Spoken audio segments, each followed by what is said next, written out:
ದಲ್ಲಿ ನಿಮಗೆ ಪೂರ್ವ ಸಿದ್ಧತಾ ಪರೀಕ್ಷೆಯನ್ನು ನಡೀತಾ ಇದೆ. ಆ ಪೂರ್ವ ಸಿದ್ಧತಾ ಪರೀಕ್ಷೆಗೆ ಸುಮಾರು 50ಕ್ಕಿಂತ ಹೆಚ್ಚು ಅಂಕಗಳನ್ನು ಬರ್ತಕ್ಕಂಥ ಅದು ಭೌತಶಾಸ್ತ್ರ, ರಸಾಯನಶಾಸ್ತ್ರ ಮತ್ತು ಜೀವಶಾಸ್ತ್ರ ವಿಭಾಗದ ನಾನು ಪ್ರಶ್ನೆಗಳನ್ನು ಈ ವಿಡಿಯೋದಲ್ಲಿ ಕೊಡ್ತಾ ಇದ್ದೀನಿ. ಆನ್ಸರನ್ನು ಆಲ್ರೆಡಿ ನಾನು ಶೇರ್ ಮಾಡಿದ್ದೀನಿ, ಪಾಸಿಂಗ್ ಪ್ಯಾಕೇಜ್ಗಳನ್ನು ಹಾಕಿದ್ದೀನಿ, ಅಲ್ಲೆಲ್ಲ ಇದ್ದಾವೆ. ಜಸ್ಟ್ ಇಲ್ಲಿ ನಿಮ್ಗೆ ಏನು ಮಾಡ್ತಾವಪ್ಪ ಅಂದ್ರೆ ಭಾಳ ಇಂಪಾರ್ಟೆಂಟ್ ಆಗಿರ್ತಕ್ಕಂಥ ಕ್ವಶನ್ಸ್ ಇದ್ದಾವ. ನಮ್ಮ ಕ್ವಶನ್ಸ್ಗಳು ಹೇಗಿತ್ತು ಅನ್ನೋದನ್ನು ನೀವು ಪ್ರೀವಿಯಸ್ ವಿಡಿಯೋಗಳಲ್ಲಿ ನೋಡಿದ್ದೀರಿ. ಭಾಳ ಉತ್ತರಗಳು ಕ್ವಶನ್ಸ್ಗಳು ಬಂದಿದ್ದಾವೆ. ಸೊ ವಿಡಿಯೋನ ಲೈಕ್, ಶೇರ್ ಹಾಗೂ ಸಬ್ಸ್ಕ್ರೈಬ್ ಮಾಡೋದನ್ನು ಮಾತ್ರ ಮರಿಬೇಡಿ. ಸೊ ಮೊದಲಿಗೆ ಭೌತಶಾಸ್ತ್ರದಲ್ಲಿ ನೋಡೋಣ. ಗೋಳಿಯ ದರ್ಪಣದ ಪ್ರತಿಫಲಿಸುವ ಮೇಲ್ಮೈನ ವ್ಯಾಸಕ್ಕೆ ಏನಂತ ಕರಿತೀವಿ? ಒಂದು ವಿದ್ಯುತ್ ಮೋಟಾರ್ 220 ಜಿ ವಿದ್ಯುತ್ ಆಕಾರದಿಂದ 5 ಜಿ ವಿದ್ಯುತ್ 50 ವಿದ್ಯುತ್ ಪ್ರವಾಹವನ್ನು ತೆಗೆದುಕೊಂಡರೆ ಮೋಟಾರ್ನ ಸಾಮರ್ಥ್ಯ ಎಷ್ಟು? ಗೃಹಬಳಕೆ ವಿದ್ಯುತ್ ಮಂಡಲದಲ್ಲಿ ವಿದ್ಯುತ್ ಉಪಕರಣಗಳನ್ನು ಉಪಯೋಗಿಸುವ ಸರಿಯಾದ ವಿಧಾನ ಯಾವುದು? ಒಂದಂಕಕ್ಕೆ ಪಳೆಯುಳಿಕೆ ಇಂಧನಗಳ ಯಾವುದಾದರೂ 2 ಅನಾನುಕೂಲತೆಗಳನ್ನು ತಿಳಿಸಿ. ವಿದ್ಯುತ್ ಮಂಡಲ ಅಂದರೆ ಏನು? 5ನೇ ಪ್ರಶ್ನೆ. 2 ಅಂಕದಲ್ಲಿ ವಿದ್ಯುತ್ ಮಂಡಲದಲ್ಲಿ ಓವರ್ಲೋಡ್ ಮತ್ತು ಋಸ್ವ ಮಂಡಲ ಹೇಗೆ ಉಂಟಾಗ್ತದೆ ವಿವರಿಸಿರಿ. ಈ ಸಂದರ್ಭದಲ್ಲಿ ಫ್ಯೂಸ್ನ ಕಾರ್ಯವೇನು? 7ರಲ್ಲಿ ಜೈವಿಕ ಅನಿಲ ಸ್ಥಾವರದ ಸಾಂಕೇತಿಕ ಚಿತ್ರವನ್ನು ಬರೀರಿ. 8 40 ಓಮ್ ರೋಧ ಹೊಂದಿರುವ ಒಂದು ವಿದ್ಯುತ್ ದೀಪ ಮತ್ತು 8 ಓಮ್ ರೋಧವನ್ನು ಹೊಂದಿರುವ ವಾಹಕವನ್ನು ಸರಣಿಯಲ್ಲಿ 12 ಜಿ ಬ್ಯಾಟರಿಗೆ ವಿದ್ಯುತ್ ಮಂಡಲದಲ್ಲಿ ಜೋಡಿಸಲಾಗಿದೆ. ಮಂಡಲದ ಒಟ್ಟು ರೋಧ ಮತ್ತು ಮಂಡಲದಲ್ಲಿ ಪ್ರವಹಿಸುತ್ತಿರುವ ವಿದ್ಯುತ್ ಪ್ರವಾಹವನ್ನು ಕಂಡುಹಿಡಿಯಿರಿ. 3 ಅಂಕದ ಪ್ರಶ್ನೆಗಳಲ್ಲಿ ಪಿನ ಮಸೂರದ ಮುಂದೆ 2F1ಗಿಂತ ದೂರದಲ್ಲಿ ವಸ್ತುವನ್ನು ಇಟ್ಟಾಗ ಉಂಟಾಗೋ ಪ್ರತಿಬಿಂಬದ ರಚನೆಯ ರೇಖಾಚಿತ್ರ ಬರೀರಿ. ಚಿತ್ರದ ಸಹಾಯದಿಂದ ಪ್ರತಿಬಿಂಬದ ಸ್ಥಾನ ಸ್ವಭಾವಗಳನ್ನು ತಿಳಿಸಿ. F1 ಮಸೂರದ ಪ್ರಧಾನ ಸಂಗಮ ಆಗಿರಲಿ. ಅಥವಾ ನಿಮ್ನ ದರ್ಪಣದ ಮುಂದೆ ಆಯ್ದ ದೂರದಲ್ಲಿ ವಸ್ತುವನ್ನು ಇರಿಸಿದಾಗ ಉಂಟಾಗೋ ಪ್ರತಿಬಿಂಬದ ರಚನೆಯ ರೇಖಾಚಿತ್ರ ಬರೀರಿ. ಚಿತ್ರದ ಸಹಾಯದಿಂದ ಪ್ರತಿಬಿಂಬದ ಸ್ಥಾನ ಮತ್ತು ಸ್ವಭಾವ ತಿಳಿಸಿ. ಸಿ ದರ್ಪಣದ ವಕ್ರತಾ ಕೇಂದ್ರ ಆಗಿರಲಿ. 10ನೇ ಪ್ರಶ್ನೆ, ವಿದ್ಯುತ್ ವಿಭವಾಂತರ ಎಂದರೇನು? ವಿಭವಾಂತರದ ಏಕಮಾನ ಯಾವುದು? ವಿಭವಾಂತರವನ್ನು ಅಳೆಯಲು ಬಳಸುವ ಸಾಧನವನ್ನು ಹೆಸರಿಸಿ. 15 ಸೆಂಟಿಮೀಟರ್ ಸಂಗಮ ದೂರ ಹೊಂದಿರುವ ಒಂದು ವಿಕೇಂದ್ರೀಕರಿಸುವ ಮಸೂರದಿಂದ ಒಂದು ವಸ್ತುವನ್ನು 30 ಸೆಂಟಿಮೀಟರ್ ದೂರದಲ್ಲಿ ಇಡಲಾಗಿದೆ. ಹಾಗಾದರೆ ಪ್ರತಿಬಿಂಬವು ಮಸೂರದಿಂದ ಎಷ್ಟು ದೂರದಲ್ಲಿ ಉಂಟಾಗ್ತದೆ? ಪ್ರತಿಬಿಂಬದ ವರ್ಧನೆಯನ್ನು ಕಂಡುಹಿಡಿಯಿರಿ. 4 ಅಂಕದ ಪ್ರಶ್ನೆಗಳು.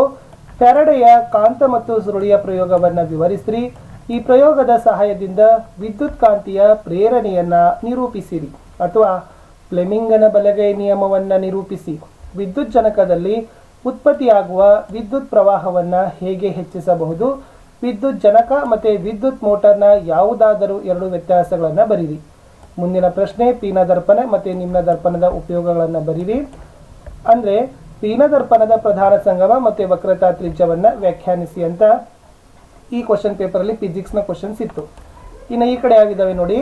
ವಿದ್ಯುತ್ ಮಂಡಲದಲ್ಲಿ ಅನೇಕ ಬಾರಿ ರೋಧ ಬದಲಾಯಿಸಲು ಬಳಸೋ ಸಾಧನ ಯಾವುದು? ಕೆಳಗಿನವುಗಳಲ್ಲಿ ನಿಮ್ನ ಮಸೂರಕ್ಕೆ ಸಂಬಂಧಿಸಿದಂತೆ ಸರಿಯಾದ ಹೇಳಿಕೆ ಯಾವುದು? 3ನೇ ಪ್ರಶ್ನೆ, ABCD ಎಂಬ 4 ವಸ್ತುಗಳ ರೋಧಶೀಲತೆ ಕ್ರಮವಾಗಿ ಇದೆ. ಯಾವ ವಸ್ತುವಿನ ವಿದ್ಯುತ್ ವಾಹಕತೆ ಅತ್ಯಂತ ಕಡಿಮೆ ಇದೆ ಅಂತ ಕೇಳಿದ್ದಾರೆ. 1 ಅಂಕದಲ್ಲಿ ಒಂದು ವಿದ್ಯುತ್ ಮಂಡಲದಲ್ಲಿ ಸರಣಿಯಲ್ಲಿ ಜೋಡಿಸಿದ 2 ವಿದ್ಯುತ್ ಕೋಶಗಳ ಚಿಹ್ನೆ ಚಿತ್ರವನ್ನು ಬರೀರಿ. ಗೋಳಿಯ ಮಸೂರದ ದ್ರಕ್ ಕೇಂದ್ರ ಅಂದರೆ ಏನು? ಇನ್ನು 2 ಅಂಕದಲ್ಲಿ ಸೊಲೆನಾಯ್ಡ್ ಅಂದರೆ ಏನು? ವಿದ್ಯುತ್ ಪ್ರವಾಹದಿಂದ ಸೊಲೆನಾಯ್ಡ್ನಲ್ಲಿ ಉಂಟಾದ ಕಾಂತಕ್ಷೇತ್ರದ ಗುಣಲಕ್ಷಣಗಳನ್ನು ಪಟ್ಟಿ ಮಾಡಿ. ಮುಂದಿನ ಪ್ರಶ್ನೆ, ನಿಸರ್ಗದಲ್ಲಿ ಕಾಮನ ಬಿಲ್ಲು ಹೇಗೆ ಉಂಟಾಗುತ್ತದೆ ವಿವರಿಸಿರಿ. ಗಾಳಿಯಲ್ಲಿ ಚಲಿಸುತ್ತಿರುವ ಬೆಳಕಿನ ಕಿರಣವು ಓರೆಯಾಗಿ ನೀರನ್ನು ಪ್ರವೇಶಿಸುತ್ತದೆ. ಈ ಬೆಳಕಿನ ಕಿರಣವು ಲಂಬದ ಕಡೆಗೆ ಬಾಗುವುದೋ ಅಥವಾ ಲಂಬದಿಂದ ದೂರ ಬಾಗುವುದೋ ಏಕೆ? ಪಿನ ದರ್ಪಣವನ್ನು ಸಾಮಾನ್ಯವಾಗಿ ವಾಹನಗಳಲ್ಲಿ ಹಿನ್ನೋಟ ದರ್ಪಣವಾಗಿ ಬಳಸ್ತಾರೆ ಏಕೆ? ಒಂದು ಪಿನ ದರ್ಪಣದ ಸಂಗಮ ದೂರ ಮತ್ತು ವಕ್ರತಾ ತ್ರಿಜ್ಯಗಳಿಗಿರುವ ಸಂಬಂಧವನ್ನು ಬರೀರಿ. ಮುಂದೆ 3 ಅಂಕದ ಪ್ರಶ್ನೆಗಳಲ್ಲಿ ಜೈವಿಕ ಅನಿಲ ಸ್ಥಾವರದಲ್ಲಿ ಜೈವಿಕ ಅನಿಲ ಉತ್ಪಾದಿಸುವ ವಿಧಾನವನ್ನು ವಿವರಿಸಿರಿ. ಜೈವಿಕ ಅನಿಲದ ಯಾವುದಾದರೂ 2 ಲಕ್ಷಣಗಳನ್ನು ಬರೀರಿ. ನ್ಯೂಕ್ಲಿಯರ್ ಶಕ್ತಿಯಿಂದ ವಿದ್ಯುತ್ತನ್ನು ಹೇಗೆ ಉತ್ಪಾದಿಸ್ತಾರೆ ವಿವರಿಸಿರಿ. ಪರಮಾಣು ವಿದ್ಯುತ್ ಉತ್ಪಾದನೆಯ ಯಾವುದಾದರೂ 2 ಅಪಾಯಗಳನ್ನು ಬರೆಯಿರಿ. ಮುಂದಿನ ಪ್ರಶ್ನೆ 3 ಅಂಕಕ್ಕೆ, ನಿಮ್ನ ದರ್ಪಣದ ಸಿನಲ್ಲಿ ವಸ್ತುವನ್ನು ಇಟ್ಟಾಗ ಪ್ರತಿಬಿಂಬ ಉಂಟಾಗುವಿಕೆಯನ್ನು ತೋರಿಸುವ ರೇಖಾಚಿತ್ರ ಬರೀರಿ. ರೇಖಾಚಿತ್ರದ ಸಹಾಯದಿಂದ ಪ್ರತಿಬಿಂಬದ ಸ್ಥಾನ ಮತ್ತು ಸ್ವಭಾವಗಳನ್ನು ತಿಳಿಸಿರಿ. ನಕ್ಷತ್ರಗಳು ಮಿನುಗಿದಂತೆ ಕಾಣುತ್ತವೆ ಏಕೆ? ವಿವರಿಸಿರಿ. ಸೂರ್ಯೋದಯದ ಕಾಲದಲ್ಲಿ ಸೂರ್ಯನು ಕೆಂಪಾಗಿ ಕಾಣಲು ಕಾರಣ ಏನು? ಅಥವಾ ಕಣ್ಣಿನ ಹೊಂದಾಣಿಕೆ ಸಾಮರ್ಥ್ಯ ಅಂದರೆ ಏನು? ಮತ್ತೆ ಈ ಸಮೀಪ ದೃಷ್ಟಿ ದೋಷ ಅಂದರೆ ಏನು? ಈ ದೋಷ ಉಂಟಾಗಲಿಕ್ಕೆ ಕಾರಣ ಏನು? 4 ಅಂಕದ ಪ್ರಶ್ನೆಯಲ್ಲಿ ಫಸ್ಟ್ ಒನ್, ಸುರಳಿ 1 ಬ್ಯಾಟರಿ ಮತ್ತು ಪ್ಲಗ್ ಕೀ ಜೊತೆಗೆ ಹಾಗೂ ಸುರಳಿ 2 ಗ್ಯಾಲ್ವನೋಮೀಟರ್ ಜೊತೆಗೆ ಸಂಪರ್ಕಿಸಿ. ಅವುಗಳನ್ನು ಚಿತ್ರದಲ್ಲಿ ತೋರಿಸಿರುವಂತೆ ಸಮೀಪದಲ್ಲಿ ಇವೆ. ಅದರಲ್ಲಿ ಫಸ್ಟ್ ಪ್ಲಗ್ ಕೀ ಕೆಯನ್ನು ಮುಚ್ಚಿದಾಗ ಮತ್ತು ಪ್ಲಗ್ ಕೀ ಕೆಯನ್ನು ತೆರೆದಾಗ ಗ್ಯಾಲ್ವನೋಮೀಟರ್ನಲ್ಲಿ ನಿಮ್ಮ ವೀಕ್ಷಣೆ ಬರೀರಿ. ವೀಕ್ಷಣೆಗೆ ಕಾರಣಗಳನ್ನು ತಿಳಿಸ್ರಿ. ಆಮೇಲೆ ಕೆಳಗಿನವುಗಳ ಕಾರ್ಯ ಕೇಳಿದ್ದಾರೆ. ಭೂ ಸಂಪರ್ಕ ತಂತಿ, ವಿದ್ಯುತ್ ಫ್ಯೂಸ್.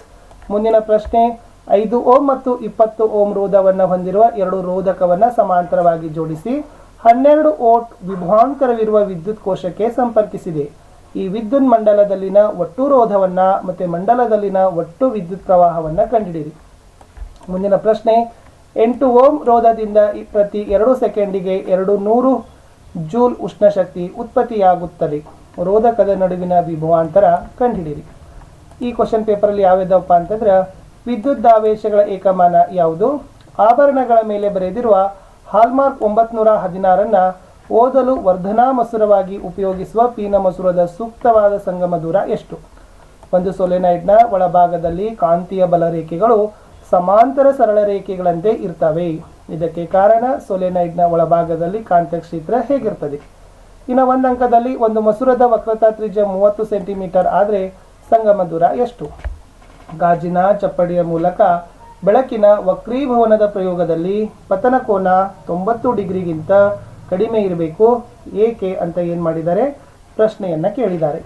ಸೊ ಮುಂದೆ 3 ಅಂಕದ ಪ್ರಶ್ನೆಗಳಲ್ಲಿ ಒಂದು ವಸ್ತುವನ್ನು ಪಿನ ಮಸೂರದ 2F1 ಮತ್ತು F1 ನಡುವೆ ಇಟ್ಟಾಗ ಉಂಟಾಗುವ ಪ್ರತಿಬಿಂಬವನ್ನು ತೋರಿಸೋ ರೇಖಾಚಿತ್ರ ಬರೀರಿ.